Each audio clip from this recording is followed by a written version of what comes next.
네, 안녕하십니까. CMA 학원입니다. 이번에는 이제 대학 학과를 어떻게 지원하는지 그 이전까지 설명을 드렸고, 이번에는 다양한 이제 인터넷에서 여러분들이 구할 수 있는 커트라인이라던가 아니면 이제 모의 지원 사이트에서 지원자들의 내신 커트나 뭐 이런 것들을 우리가 어떻게 이해해야 될까, 혹은 대학교에서 이제 발표한 대학 어디가에 합격 커트라인들을 우리가 어떻게 이해하고 그것들을 어떻게 해석하고 지원을 하는 것이 좋을까에 대해서 말씀을 좀 드리겠습니다.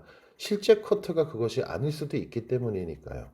자, 우선은 정시 지원 시에는 수능의 표준 점수와 백분위를 합산하거나 혹은 따로따로 해서 신입생을 모집합니다. 그러니까 정시는 표준 점수 100분위 따로 뭐 표준 점수만 아니면 100분위만 이렇게 계산해서 순위를 매기거나 아니면 경기 중상위권이나 서울권 대학들은 대체로는 표준 점수와 백분위를 모두 합산 계산하는 방식으로 이제 신입생을 선발하고 있습니다. 그런데 정시 지원 때 대학은 계열 학과에 따라서 수능 과목 반영 비율이 달라지니까 결국은 요 표준 점수와 백분위의 합산도 약간은 달라질 수 있을 겁니다. 그래서 그 부분들을 어느 정도 이해하시고 내가 예를 들어서 수학은 굉장히 잘 본 편인데 뭐 국어는 상대적으로 등급이 많이 낮다. 그런데 내가 이공 계열이고 뭐 전자공학과다라고 했을 때에는 수능 반영 비율로 했을 때 수학은 30%가 들어간다면 예를 들어 뭐 국어 같은 경우에는 20%나 25% 혹은 그 이하가 되는 경우도 있으니 반영 비율에 따라서 내가 조금 더 낮은 어떤 점수를 받은 과목이 반영이 가장 낮은 학교를 찾는 것이 가장 효과적인 선택일 것이라고 생각을 합니다. 그래서 이 부분들을 꼼꼼하게 따져 보시고요. 그다음 학교 선생님들 중에서도 학과에 따라서 수능 과목 반영 비율이 다르거나 대학 자체에 따라서 다르거나 계열에 따라서 다르다는 걸 모르시는 경우도 있어요. 왜냐면 학교에서 요즘 실제로 뭐 수능 점수를 계산을 해서 이제 아이들한테 입시 컨설팅을 해주신다라기보다는 입시 사이트에서 학생들이 스스로 계산한 것을 가지고 확인하는 작업들 위주로 많이 가시다 보니까 실제로 모의고사를 잘못 계산해 가지고 아이한테 잘못된 이제 정시 지원 커트라인을 알려주시는 경우도 있어서 학생 스스로나 학부모님 스스로 꼼꼼하게 따져 보셔야 합니다. 그 다음 정시 지원 시 점수 계산은 굉장히 복잡하고 힘듭니다. 거기다가 대학교들은 그대로 요걸 반영하는 게 아니라 또 환산 점수라고 해가지고 내신까지 합산해서 점수를 다시 또 부여하고 결정하기 때문에 요런 것들은 그냥 진학사와 같은 사이트나 뭐 UA에서 뭐 정시 지원, 뭐 컨설팅 요런 것들 무료로 받아 성적만 입력하면 받아볼 수 있는 경우가 많고 또 대학 어디가라고 검색을 하시면 대학교육 협의회 이제 어떤 자료들이 있을 거예요. 거기서도 수능 점수나 내신 점수를 입력하고 대충 작년에 어떤 커트라인과 비교해 보시는 것도 좋습니다. 자, 그다음 정시 지원 시에는 상향이라는 건 좀 힘들겠죠. 전에 이제 다른 카테고리에서도 잠깐 말씀을 드렸지만 어차피 결정되어 있는 점수가 어느 정도 예상되어 있는 커트라인이라는 것이 존재하기 때문에 뭐 내가 표준 점수가 한 300인데 한 320점짜리 넣으면 운 좋으면 붙겠지. 아, 그거는 경쟁률에 따라 물론 달라질 수 있습니다. 뭐 경쟁률이 굉장히 낮아서 뭐 3대 1 이하다. 그런 경우는 대부분 취업하는 경우들이 많이 있을 수는 있어요. 근데 그런 뭐 되게 인기 학과와 학과이면서 수도권이나 서울권에 있는 좋은 학교라면 그런 사례들은 좀 찾아보기가 좀 많이 힘듭니다. 그러니 정시 지원 시에는 난 재수하기 싫다라고 하신다면 적정선에 내 표준 점수의 100분위의 점수 지원하시고 가군이든 나군이든 하향 지원은 또 나군 다군에서 또 약간 합산 점수나 아니면 표준 점수만 따로 계산했을 때 100분위 따로 계산했을 때 5에서 10% 5에서 5점, 이나 10점 사이에서 이제 어, 안정 하향권의 지원도 고려해 보시는 게 저는 안전하다고 항상 말씀드립니다. 그러면 너무 안 좋은 학교 점수를 너무 많이 빼서 하향 지원이 너무 안 좋은 학교가 합격을 하면 어떡하죠? 근데 쓸 데가 저기밖에 없는데 라고 하신다면 등록하고 말고는 합격을 하고 난 다음에 고민할 일입니다. 그래서 재수가 싫다면 반드시 안정권도 고려를 하셔라. 그 다음 이제 수시로 갔을 때 학생부 교과 전형은 학생부 종합 전형보다 커트라인이 0.5등급이나 평균으로 했을 때요. 1등급 이상 높은 경우도 많습니다. 그래서 좀 이해하기 쉬우시도록 간단하게 이제 요건 작년에 어떤 작년까지 어, 모아진 데이터를 가지고 하는 건데요. 2023학년도 올해 1학년으로 대학 합격해서 다니고 있는 학생들 자료는 아닙니다. 재작년 자료라고 보시면 되고요. 그런데 어찌됐든 명지대학교가 이제 여러 전형이 좀 같이 있어서 이걸로 설명드리는 게 편할 것 같은데 우선 학생부 교과라고 했을 때도 하나, 두 가지가 있어요. 학교장 추천 전형 같은 경우에 입결이 2.0, 그 21학년도 이전 20년이죠. 그러니까 2.78, 그 이전에 2.2, 2점 초반대 1 말에서 안 벗어나고 있죠. 내신 100%의 전형인 경우에는 입결이 높습니다. 그럼 명지대가 실제로 그러면 되게 입결이 높은 학교냐? 단순히 교과 커트 보면 국민대도 경영은 한 2등급 초반이나 되면 붙던데? 아, 왜냐하면 이쪽은 수능 최저가 없는 경우에 한한 겁니다.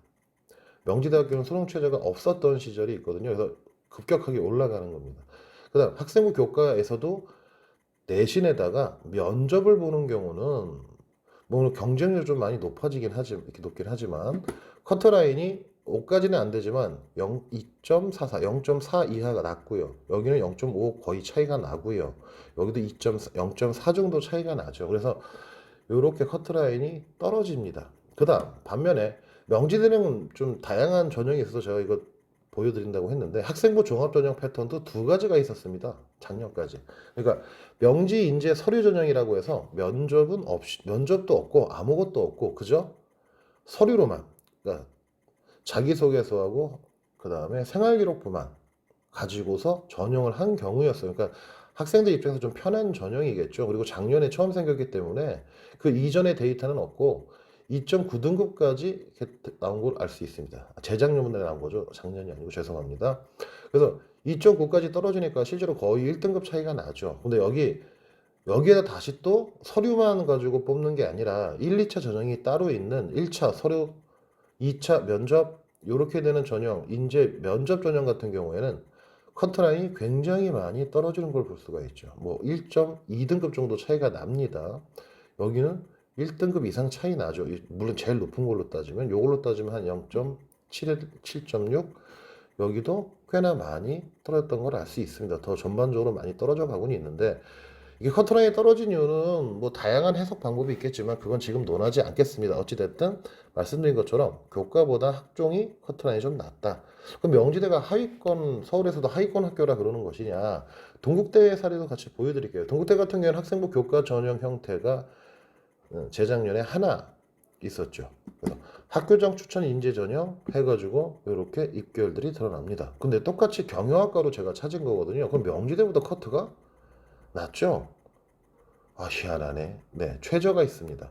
그래서 최저가 없을 때는 이 정도까지 올라가는 겁니다. 간단하게 말하면. 그러니까 모든 학교의 데이터를 나는 내신 2.0이고 뭐 수능 최저 맞춤 붙일 수 있겠네. 6월 9월에 못 맞췄지만 그러면 이거 아무 의미 없어. 이거 낮춰봐야 아무 의미 없는 겁니다. 그러니까 최저를 좀 꼼꼼하게 따지시고 바라보시는 걸로. 그다음 논술 전형 같은 경우에 지금 현재로선 따로 말씀드릴 건 별로 없는데 그냥 잠깐 살펴보자면 교과 전형하고 별 차이가 없죠. 내신 반영 비율이 있었거나 아니면 내신 산출 방식이 뭐 잘하는 거 두 과목 이런 식으로 들어가게 되면 커트라인이 좀 올라가게 됩니다. 실제 논술에 합격한 친구들이 전부 다 2등급 초중반 때는 아니거든요. 학생부 종합 두드림 전형이 바로 학생부 종합 전형 이름이죠. 꿈을 꿔라. 자, 넘어가서 경쟁률도 물론 많이 높긴 합니다만 뭐 교과만큼도 안 높죠. 그러니까 실제로 원래는 통상 교과 전형보다는 학생부 종합 전형의 경쟁률이 항상 높았었는데 좀 특이점이 있는 것들은 여기도 그렇죠. 그 전도 2020학년도 19학년도로 넘어가면 실제로 교과 경쟁률보다는 학종이 2배, 3배가 되는 경우도 있었어요. 근데 점점 차이가 좁혀지더니 이제는 추월했었죠. 요게 코로나 영향이 일부 있습니다. 학생들이 나는 스펙을 많이 못 만들었고 그렇기 때문에 부담스러워서 나는 학종보다는 교과 전형으로 진입하는 게 좋겠어 해가지고 진입을 하는 경우들이 많았습니다. 제가 있는 동탄 지역도 대부분 2019학년도, 2020학년도까지나 요때까지는 실제로 학생부 종합전형을 수시가 6개면 3개 이상 쓰는 친구들이 굉장히 많았어요. 근데 21학년도 이후부터 즉 코로나가 2019년, 2020년 요때부터 심해지니까 2021학년도부터는 교과가 급증하게 됩니다. 그건 올해도 이제 아직까지는 위드 코로나이긴 하지만 조금 더 영향이 있지 않을까 계속해서 학교도 대체로 교과 전형으로 많이 지도하고 그러다 보니 저 같은 경우에 학종으로 많이 이제 보내는 사례는 있으나 이제 비교할 사례가 많이 없더라고요. 왜 같은 학교 친구들 중에 학종 쓰는 친구보단 교과가 훨씬 더 많고 최저 못 맞춰 떨어진 사례가 훨씬 많고 이러다 보니까 좀 그런 것들이 최근에도 좀 안타깝습니다. 학종으로 했으면 오히려 편했을 것을 뭐 이런 경우도 있어서 그건 제 사담이고요. 넘어가서 이런 식으로 커트라인이 좀 낮으니까 꼼꼼하게 따져보죠. 단, 물론 앞에서도 설명했던 것처럼 제일 중요한 거 학생부 종합전형은 커트라인 자체보다는 비교과 활동 수준, 양, 질 요걸 따지고 지원하시는 게 중요합니다. 자, 그다음 뭐 아까 좀 전에 보면서 말씀드렸던 거지만 학생부 교과 전형 지원할 때 커트라인 좀 낮아지겠지. 커트라인이 낮아지는 거, 학생부 교과 전형 시에 커트라인이 낮아지는 건 서울권이나 뭐 경기 중상위권의 좋은 대학들은 대부분 수능 최저가 있으니까 수능 최저 합이 예를 들어 2등급 한 과목, 3등급 한 과목, 2합 5 맞춰라. 그럼 합격이다. 라고 했을 때 그 다음 연도에 3등급 하나, 3등급 하나 합쳐서 6등급 2합 6 이렇게 커트라인이 좀 수능 최저가 좀 완화되면 커트라인, 교과 커트라인은 올라갑니다. 많이 올라가는 경우에도 뭐 1등급 이상 올라가는 경우는 없고요. 그런 거 극히 드문 사례고 대부분은 한 0.5등급 이상은 오르게 0.5등급 안에서 이제 등락이 좀 있는 경우가 많습니다. 그러니까 여유 있게 나도 학생부 교과 상향 쳐야지. 학생부 교과는 상향이 없어요. 그게 있다고 믿으면 너무 우울해집니다. 그리고 불안해져요. 그러니까 그런 제가 지금 말씀드린 수능 최저합이 어, 좀 완화가 돼서 커졌다던가 그래서 많이 지원을 학생들이 이제 합격을 하는 사례가 있고 또 하나는 모집 인원이 많이 늘었다던가 그럼 진폭이 커지니까 커트라인도 좀 높아지겠죠. 합격자가 많아지니까 그런 특수한 상황이 아닌 이상은 무조건 여기 지원해야지 하지 마시고 학교 선생님이나 혹은 이제 입시에 대해 잘 아시는 대학 선배나 주변이나 아니면 뭐 컨설팅해서 여쭤보셔도 되겠고요. 나중에 모아서 주변에 학종이나 교과 전형으로 비교과가 없는데 내신도 낮은데 합격한 사례 저 이거 컨설팅 할 때 진짜 많이 듣는 말이거든요. 어떤 어머님이 제 딸은 2.5등급인데 예를 들어 2.5등급인데 저 아는 언니 아들은 뭐 3등급인데도 뭐 아주대를 갔다네요. 뭐 동국대를 갔다네요. 뭐 심지어는 뭐 중경외시 이상 서성한도 갔다네요. 근데 저는 솔직히 말씀드리면 그렇게 말씀하셔도 믿음이 안 가요. 우선 첫째. 우선 기본적으로 아무것도 없는데 내신만 높다고 해서 붙었을 리는 없으니까. 근데 우리 아이도 별 차이 없는 것 같아요. 이 말은 더 안 믿기죠. 근데 제가 볼 때는 얘는 2등급이지만 스펙이 너무 없어가지고 학종은 못 쓰게 교과밖에 못 쓸 것 같은데 그 합격한 친구의 사례를 말하면서 저 친구처럼 충분히 될 수 있지 않느냐 이렇게 반박을 하시면 모르죠. 제가 그 친구의 생활기록부를 본 적이 없고 내신 커트만 가지고 따지기에는 과는 무슨 과인가요 하고 여쭤보면 또 잘 모르셔요. 무슨 과지? 운 좋아서 굉장히 낮은 과를 지원했는데 뭐 추합이 잘 들어 붙을 수도 있겠죠. 그런데 그건 특수한 사례입니다. 좀 전에도 동국대학교 경쟁률로 두드림 전형 보여드렸지만 23대 1이에요. 그럼 23명 중에 1명 붙고 예를 들어서 취업 합격자가 떠나가지고 다시 붙는다 하더라도 24명, 23명 중에 2명, 많으면 3명 붙는 건데 그게 어떻게 무조건 내신 커트 무시하고 이렇게 높아도 무조건 붙습니다라고 말씀을 드리겠습니까? 그러니까 그거는 어떤 특정한 한 사례라고 생각을 하시고 요거에 매몰되지 않으셨으면 합니다. 자, 서울 및 경기 중상위권 학생부 교과 지원 시에는 최저가 당락을 가르는 편수다. 뭔 소리냐? 간단합니다. 제가 있는 현재 화성 동탄 지역에서도 대부분 학교 애들 원서 쓰고 저희 학원에 예를 들어 2.5등급이나 2.8등급 같은 경우에도 학생이 친구가 뭐 동국대도 붙고 뭐 인하대도 붙고 아주대 붙었는데 친구들은 자기보다 내신이 높은 2등급 초 1말인데도 동국대 떨어지고 아주대 떨어지고 왜 교과니까 대체로 떨어지는 경우에는 수능 최저를 못 맞춰서 우선 1차 탈락하는 비율이 45%에서 많으면 50%까지 나옵니다. 그러니까 내신이 아무리 높아도 수능은 당일날 하루에 이제 결정을 보는 거기 때문에 실제로 저도 아이들한테 그런 말을 하거든요. 수능 당일날의 긴장도를 네가 예측할 수 있냐? 솔직히 저도 수능 거의 쳤어야 되는데 그래서 아이들한테 얘기해요. 저도 엄청나게 떨었다. 그래서 고3 현역들이 진짜 강철 심장이 아니면 수능은 그렇게 모의고사 볼 때 어느 정도 이완된 상태에서 긴장이 좀 없는 상태에서 보는 경우는 그게 쉽진 않아요. 우황청 시험 먹고 가도 막 심장 벌렁벌렁 합니다. 뭐 그런 거에다가 또 컨디션이 좌우할 수도 있는 거고 그때그때 상황에 따라 틀린 거고 뭐 갑자기 비행기가 지나가서 너무 큰 소리가 나서 영어 듣기를 못할 수도 있는 거고 그러니까 다양한 변수들이 존재해요. 그게 하루 만에 보는 수능의 가장 큰 단점이라고 저도 생각을 합니다. 그리고 6월, 9월 모평도 아예 못 맞췄는데 11월 달에 수능에는 맞출 것이다. 그렇게 계속 하지 말라고 말씀드렸죠. 그러니까 최저가 학생부 교과 전형에서 최저가 있는 전형이면 무조건 최저가 우선입니다. 판단 기준에. 서울권대학교 교과 전형 지원은 불가능한데 학생부 종합 전형은 되니 지원하자. 뭐 맞는 말이기도 하고요. 틀린 말이기도 합니다. 어차피 학생부 종합 전형도 커트라인을 분명히 봅니다. 보는데 문제는 계속 앞에서도 말씀드렸지만 중요한 당락 변수는 뭐다? 서류입니다. 비교과 활동의 질, 양, 수준. 그 다음 면접도 있다면 면접도 포함입니다. 그냥 뭐 넣어놨다가 서류 붙으면 그때 가서 면접 준비하고 봐야지. 대부분 실패하는 경우 많아요. 진짜 운이 좋지 않은 경우에는. 뭐 커트라인을 맞춰서 오거나 상향을 쓰거나 또 이런 친구들도 많습니다. 교과 전형은 적정 하향을 쓰고 예를 들어서 상향은 무조건 학종. 왜? 커트가 그게 낮으니까. 그렇게들 하시는데 그렇게 해서 성공하는 사례는 그렇게 많지 않아요. 스펙이 굉장히 우월하지 않은 이상은. 그러니까 다시 한번 꼼꼼하게 되돌아보시기 바랍니다. 학생의 비교과. 자, 그 다음 3등급도 중경외시가고 뭐 4등급도 구승사단 갔다더라 카더라. 그러면 대학교에서 발표한 자료가 4등급이 나와야죠. 평균이 많으면. 근데 많지 않아요. 예를 들어서 뭐 학생부 종합 쪽에도 국민대가 4등급이 나온 적은 없거든요. 아무리 낮아봐야 3초 이렇게 나오는데 그런 데 같은 경우에도 그런 수치를 보고서도 다른 사람 또 얘기하니까 3.5도 붙은 친구가 있대. 문 닫고 들어가는 애 있겠죠. 아, 있겠죠. 있는데 계속해서 말씀드리지만 학종이라 하면 분명 비교과 차이가 있는 겁니다. 면접을 겁나게 잘 봤든가 아니면 교과라면 사실 거의 말은 안 돼요.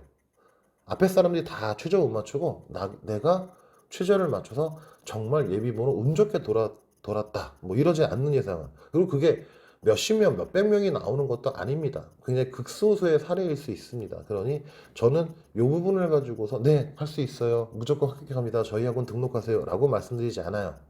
잘못하면 그게 사기가 되니까. 그 다음, 그래서 이제 지금부터 자료를 보여주면서 말씀을 좀 드릴 텐데 전국에는 일반고만 있는 거 아니죠. 아, 다 알고 계시지만 뭐 있지. 과고도 있고 외고도 있고 자사고도 있고 자사고만 있습니까? 자율고 현재 동탄 화성에는 세마고라는 자율고도 있죠. 전국에 이런 자율고 굉장히 많습니다. 이런 혹은 서울만 하더라도 특목고도 아니에요. 일반고인데 서울대 막 열대 명씩 보내는 학교들도 있어요. 뭐 지방에 굉장히 유명한 그냥 공립고인데 서울대 2명, 3명씩 가는 학교도 있어요. 그런 것도 있기 때문에 커트라인이라는 게 참 믿지 못할 것이다 라고 한 거여서 커트는 커트일 뿐 요 제목이 본격적인 설명이 지금 들어가는 겁니다. 자, 일반기고는 현재 전국에 1,500개 이상 정도 있습니다. 그래서 1,600개에 달하죠. 2021년 기준으로 했을 때 2022년은 1,645 늘어났습니다. 일반계고만. 그런데 서울대학을 이 1,600개 넘는 학교 중에 몇 명이나 보내고 있을까라고 한다면 간단하게 정리하면 5, 600개 학교밖에 못 보냅니다. 반 뚝 잘라서 700개에서 한 명이나 나올까? 에이, 설마 그 정도일까? 아니요. 제가 있는 동탄 화성 지역만 하더라도 여기에 있는 고등학교가 10개가 넘는데 그럼 최소한 5개 학교에서 서울대, 연고대 합쳐서 서너 명은 항상 가고 있어야 통계치처럼 우리가 생각을 할 수 있겠죠. 근데 아예 서울대는 몇 년째 찾아볼 수 없는 경우가 허다합니다. 그 다음 특목고는 전국에 특목고라고 할 수 있는 것은 포함되는 건 여기 과고, 외고 이렇게 되겠죠. 자사고까지. 그리고 160개 있습니다. 자, 이 친구들이 나중에 대학교의 정원 얼마를 차지하는지도 보여드릴 텐데, 그다음 특성화고 같은 경우에는 마이스터고니까 우선 제외를 하겠습니다. 물론 여기에서도 특성하고 전형으로 해서 대학교 가는 경우가 있으니까 분명히 수치상에는 뭐 필요한 건데 일반 계고 아이들과 경쟁을 하지 않아요. 어차피 전형 자체가 다릅니다. 문제는 자율고죠. 물론 자율고가 지방에나 혹은 지역에 있는 자율고가 웬만한 그냥 일반 사립계 고등학교나 일반 공립계 고등학교보다 못하다 하는 경우도 분명 존재합니다. 제가 그걸 아니라고 말씀드리진 않습니다. 하지만 일반 공립고등학교보단 분명히 학생 수준이 높은 학교 친구들도 존재는 하겠죠. 그래서 요 수치입니다. 한 240개 학교 정도. 자, 사례를 보여드립니다. 이제 중상위권의 대학으로 보여드려야 커트라인이라는 게 이해가 되니까 실제로 저도 아이들 컨설팅 지도하다가 2년 전인가 3년 전에 어떤 여자아이가 와서 쌤, 저 숙대 써도 돼요? 그 물어보더라고요. 그래서 왜 그렇게 생각하니? 실제 그 아이의 내신은 4.5등급이었거든요. 4.5등급 숙대에서 붙은 거 있던데. 커트라인 나오던데요. 나오지. 나옵니다. 나올 수도 있습니다. 그걸 이제 보여드리려고 하는 겁니다. 자, 우선은 2020학년도죠. 재작년입니다. 작년 건 아직 데이터가 안 나왔으니까 경희대학교 고교연계 인문계열. 이거 교교연계면 교과 전형이죠. 합격자 통계를 경희대학교 입학처 홈페이지에 들어가시면 요거 확인할 수 있습니다. 자, 그러면 어디에서 주로 합격자가 나오는지를 이쪽은 꼼꼼하게 보여줘. 저 이런 데이터 보여주는 거는 이제 경희대학교밖에 없어서 참 좋아합니다. 그래도 참 많은 설명을 해주려고 하는구나. 우선 프랑스, 스페인어, 러시아, 중국, 일본, 한국, 글로벌 커뮤니케이션 뭐 요런 학과들 같은 경우에 좀 특이해서 네모 쳐놓는데 다른 거랑 비교해 보시면 1등 1.0이 요선이라고 한다면 요 친구 같은 경우에 영어 영문학과 지금 합격한 친구는 1.1이나 1.2가 되겠죠.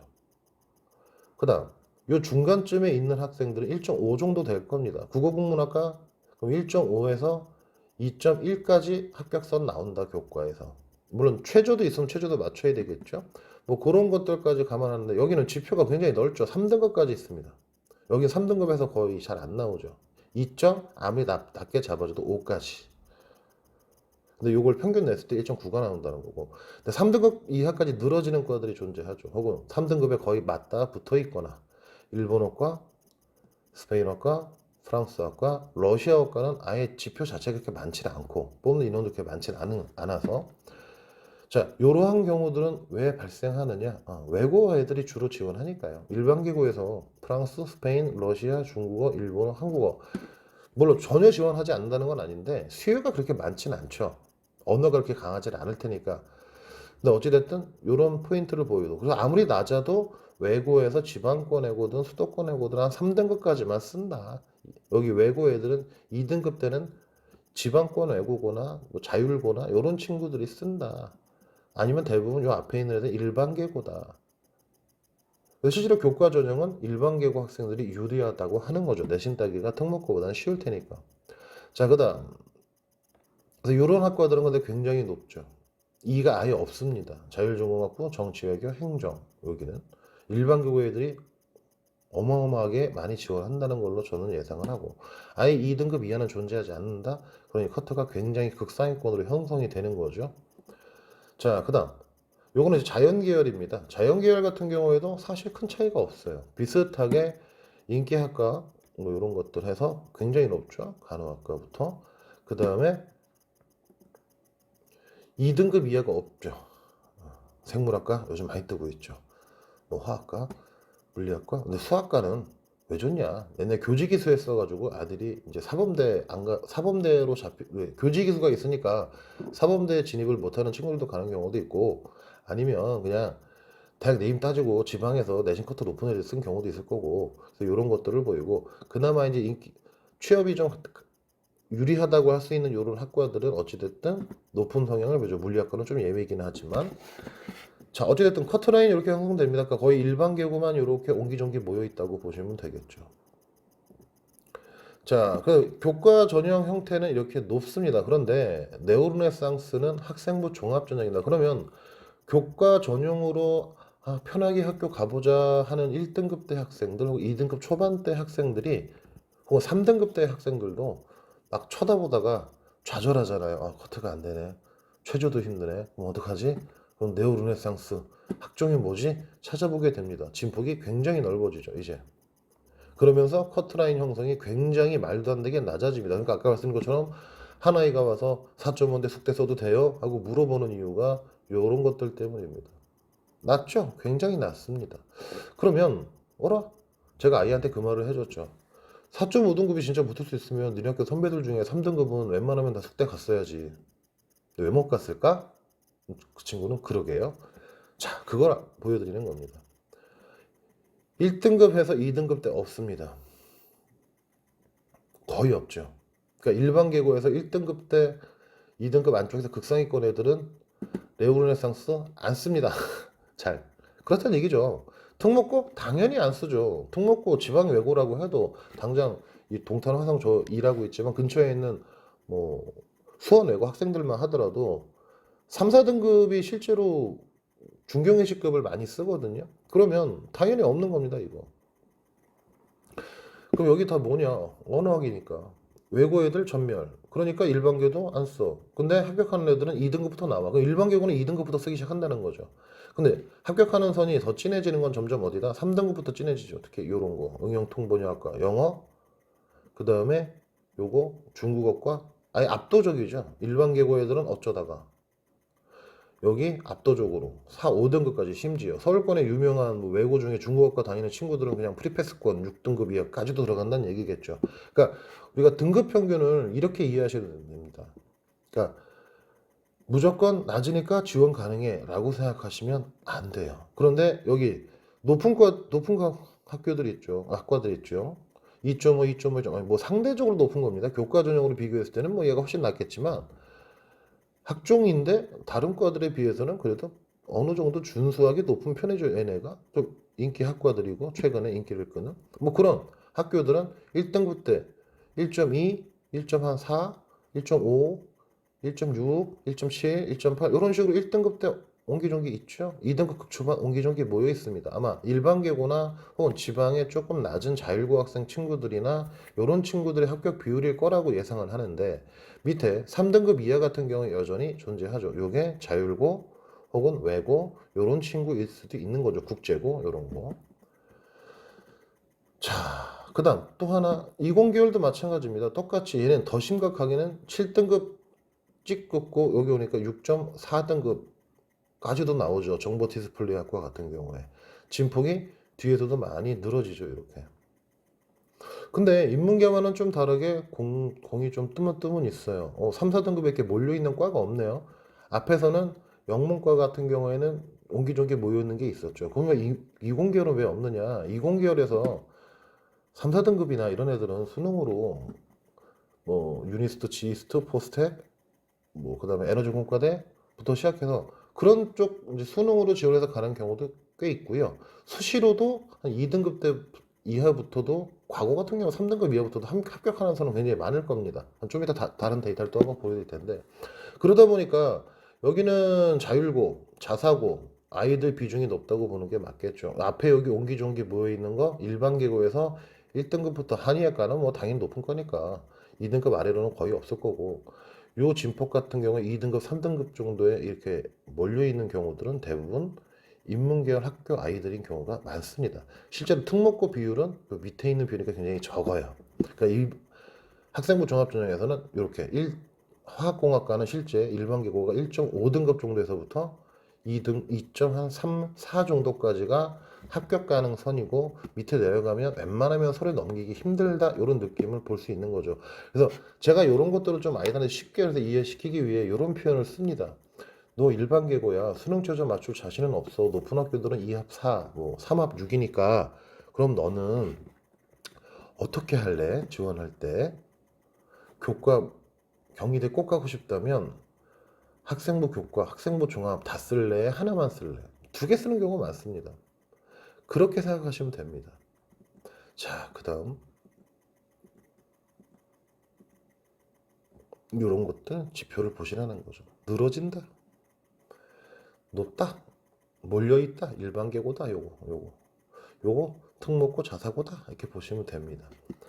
자, 그래서 데이터입니다. 여기 보시면 카이스트, 지스트, 포스텍, 켄텍, 에너지공과대죠. 디지스트, 유니스트, 서울대. 물론 여기에 뭐 다른 좋은 공대도 있는 학교이지만 여기서 지금 기준을 잡은 건 과고하고 영재고의 합격한 비율을 나타내는 표라서 그렇습니다. 카이스트 69%, 과고, 지스터 48%, 포스텍 48%, 뭐 이런 식으로 됩니다. 밑에는 10%, 5% 이하.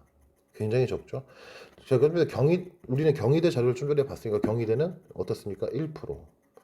그러니까 과거 영재고는 진짜 10등급이나 7등급 이상 거의 없다는 얘기죠. 실제로. 그래서 중경 외 시라고 해서 중앙대도 1.9%밖에 되지 않아요. 뭐 경희대보다 물론 높습니다만 이런 차이점들을 이해하시면 됩니다. 그럼 여기는 외고 국제고 비율, 외대 압도적으로 13% 외고 많죠. 이화여대, 뭐 서울대 이때는 다 대학교 이제 순서대로 됩니다. 공대는 없죠 거의. 외고 국제고에선 공대 진학 비율이 거의 없으니까 뭐 여기 지이스트는 한 0.5% 돼 있네요. 여긴 빵 프로고. 그러니까 이러한 식으로 학교 정원들을 치워 나간다고 보시면 됩니다. 실제로. 그다음 자 자사고는 어떠냐? 펼쳐져 있죠. 저희랑 사립고 같은 경우에는 인문계열도 있고 자연계열도 있으니까 공과대학부터 포스텍, 디지스트, 지스트, 켄텍, 에너지공과대 이런 것부터 유니스트, 카이스트부터 시작해서 서울대, 고대, 연대, 진포 고르게 있죠. 스카이. 그러니까 이러한 친구들이 또 채우는 겁니다. 이런 아이들이 일반 계열보다 커터가 약간 낮은 3, 혹은 2말 여기에 포진해 있다고 보시면 됩니다. 그래서 커트가 굉장히 낮아 보이는 효과를 발생시키는 겁니다. 문과든 이과든. 요거는 이제 좀 보시기 편하게 바로서 이제 제시를 해드린 건데 이 중에서 그러면 어느 학교를 쓰는 게 가장 현실적으로 합격이 높을까? 제가 경희대를 보여드린 이유가 또 따로 있는데 중경외시에서 자 카이스트, 포스텍, 지스트 이렇게 있습니다. 지금 빨간 네모칸들이 뜨고 있죠. 공과대학들이죠. 유명한. 자, 그럼 대부분 요 파란색은 일반 계고 비율입니다. 에너지공과대가 그나마 이제 최근에 생겨서 일반 계고 애들 비율이 좀 높고 유니스트도 일반 계열은 많이 높죠. 일반 고고 학생들이 비율이. 네, 카이스트, 포스텍, 카이스트 화기대죠. 그다음 포스텍 판공대, GST 에너지공과대, 그다음에 여기 아 디지스트 이렇게 과학고입니다. 그러면 영재고는 뭐냐? 노란색입니다. 노란색 비율 이렇게. 그 다음에 외고. 외고는 녹색입니다. 없죠. 전멸했습니다. 안 쓰죠. 쓸 수가 없죠. 유니스트 하나 있네요. 요만큼 있네요. 자, 그럼 특목고 아이들이 그나마 지원을 적게 하면서 소위 말하는 대학교 중상위권 라인의 학교들은 어떤 거냐? 저 같은 경우도 항상 통상 그런 것들을 신경 써서 지원을 좀 많이 시키는데요. 일반 계고 합격자 비율이 높은 학교를 지원하는 것이 좋다. 그래서 일반 계고 학교 학생들의 어떤 비교과 스펙 활동에 대해서도 꼼꼼하게 잘 점수를 좋게 평가해 주는 경우도 있으니까 그렇게 됐을 때 제가 주로 쓰라고 하는 학교들이 이렇게 되는 겁니다. 홍익대, 숙대, 외대, 건대, 서울시립대, 동국대, 아주대, 인하대. 그러니까 서울권 되게 좋은 학교 다 빠졌는데요. 뭐 그럴 수도 있어요. 그럴 수도 있는데 현실적인 사고 판단을 하라는 거죠. 수시는 총 6개 쓰니까. 자, 그다음 경희대. 등록금 비율 빨간색 요만큼밖에 없죠? 없습니다, 거의. 시립대 요만큼 있습니다. 저는 그래서 개인적으로는 시립대가 일반교고 좀 우대학교처럼 느껴지는데 없죠. 그걸 감안해서 쓰시면 됩니다. 무슨 고려대도 물론 뭐 그렇게 많은 비율은 없지만 고려대는 대신 어디 비율이 높다? 자사고 비율이 굉장히 높다. 성대도 자사고 비율 꽤 있다. 중앙대도 꽤 있다. 그래서 제가 통상 중경외시에서 중앙대, 경희대, 한국외국어대, 서울시립대 중에서는 주로 중앙대가 일반계고 아이들이 합격하기에 조금 애매하다. 그래서 60% 선에서 좀 많이 넘어가 있는 학교에 지원하면 일반계고 학생들이 비교과가 조금 부족한 경우에 합격할 확률이 높으니까 이런 학교들을 위주로 써라 라는 말을 종종 드립니다. 그래서 서강대나 뭐 중앙대 무조건 쓰지 말라는 말은 아주 걸쳐 있으니까 그건 잘 판단하시기 바랍니다. 저는 전체적인 지표를 설명드리려고 하는 거고요. 네, 이번 영상은 좀 굉장히 많이 길었는데 실질적인 현실에서 커터라인이라는 걸 어떻게 이해하고 우리가 입시 때 어떻게 적정 지원할 수 있고 상향 지원할 수 있고 하향 지원할 수 있는지를 제가 드린 말씀을 기반으로 해서 지표들을 단순하게 숫자로만 분석하지 마시고 그 내신 커트에 숨겨져 있는 이면 혹은 담겨져 있는 뜻 요런 것까지도 한번 바라보실 여유가 있었으면 좋겠습니다. 네, 감사합니다.